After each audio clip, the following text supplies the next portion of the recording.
ആത്മാബന്ധുക്കൾക്ക് വിനീതമായ നമസ്കാരം. മായ കൊണ്ടല്ലോ വിശ്വമുണ്ടെന്ന് തോന്നിക്കുന്നു എന്ന ഒരു പദം രാമായണത്തിലുണ്ട്. മായ എന്നാൽ അജ്ഞാനം എന്ന് ഒറ്റ വാക്കിൽ പറയാം. യഥാർത്ഥത്തിൽ ഇല്ലാത്തതായ ഒരു വസ്തു താൽക്കാലികമായി ഉള്ളത് ആയി തോന്നുകയും അത് തന്നെയാണ് സത്യം എന്ന് തോന്നിക്കുന്നതുമാണ് മായ എന്ന് പറയുന്നത്. ആ മായ എന്ന അജ്ഞാനദശ നമുക്കുള്ളത് കൊണ്ടാണ് നമുക്ക് ഈ പ്രപഞ്ച വസ്തുക്കളൊക്കെ സത്യമായി തോന്നുന്നതും ഇതാണ് സുഖപ്രദവും ഇതൊക്കെയാണ് തനിക്ക് സുരക്ഷ നൽകുന്നത് എന്നും ധരിച്ച് വശായിരിക്കുന്നു. ഇതിൻ്റെ യാഥാർത്ഥ്യത്തെ മനസ്സിലാകണമെങ്കിൽ ഈ മായയ്ക്ക് നാഥനായിരിക്കുന്ന ശക്തി ഏതോ അതിലേക്ക് നാം തിരിയണം, അതിനെ അറിയണം. മായാനാഥനെ ഭജിച്ചാൽ ഈ മായയുടെ ഈ പിടിയിൽ നിന്നും നമുക്ക് രക്ഷപ്പെടാൻ കഴിയും. അതിന് പ്രത്യക്ഷത്തിലുള്ള ഒരു ഉദാഹരണമാണ് മരീചിക. മരുഭൂമിയിൽ തോന്നുന്ന ജലാശയം. വാസ്തവത്തിൽ അവിടെ ജലാശയം ഇല്ല, എങ്കിലും നമുക്ക് ശരിക്കും ജലാശയം ഉള്ളതായി തോന്നുന്നു.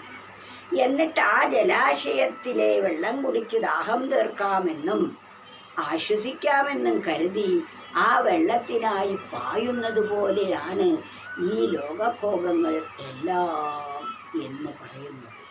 അതാണ് മായ എന്ന് പറയുന്നത്.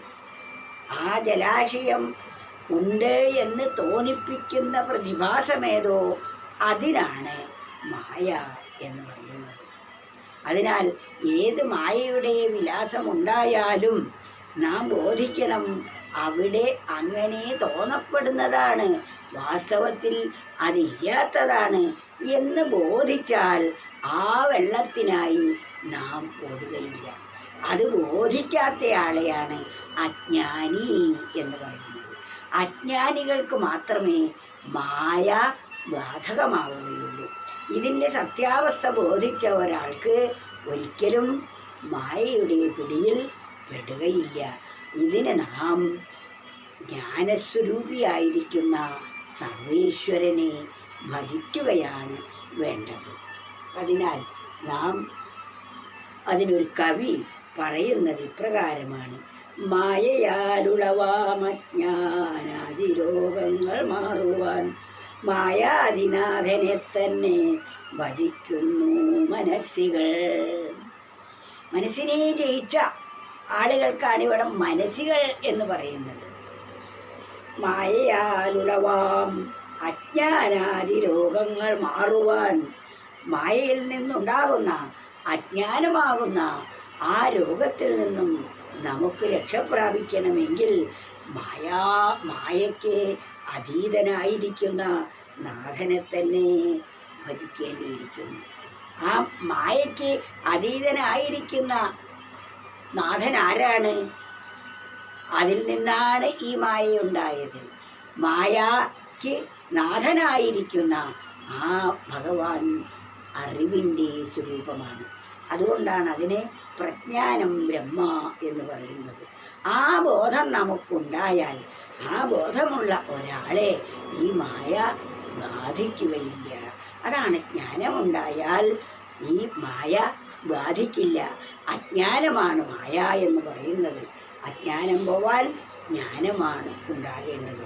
നാം ആരും തന്നെ മരുഭൂമിയിലെ മരീചിയെ കണ്ട് വെള്ളമാണെന്ന് ധരിക്കാറില്ല. കാരണം അതിൻ്റെ സത്യാവസ്ഥ നമുക്ക് അറിയാവുന്നതുകൊണ്ട്.